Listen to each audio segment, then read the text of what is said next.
Hello ladies and gentlemen, and welcome back to a brand new tutorial on how to use the command prompt in Windows.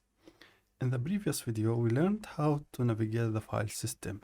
In this video we'll start learning how to interact with the system. I mean by that, how to create directories, files, how to delete them, and so on. So we'll start by directories, how to create them and delete them. And first of all, I want to see the list of directories I have in the home directory, and here they are. I want to move and go to the tutorial directory. Here it is. So cd tutorial. Now I will list the directories inside. There is none, and now I want to make a directory. To make a directory, there are two commands to make directories. The first one is md, which stands for, of course, make directory. Then the directory name, I will name it tutorial. Why not? Now list directories, and here it is, tutorial. Now, how to delete that? Simple.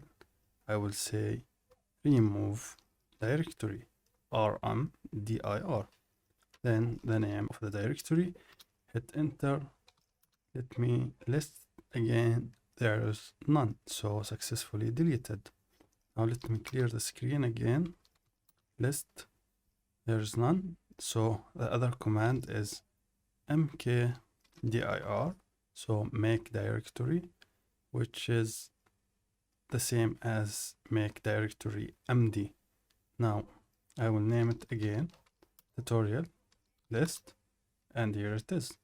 To delete again, rmdir tutorial, hit enter.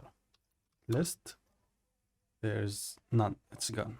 So you can see it's very easy, very simple, and actually very fast to work inside the command line. I think this is gonna be a long video, so I will stop here and continue about creating files in the next video. So thank you very much for watching. I will see you in the next video.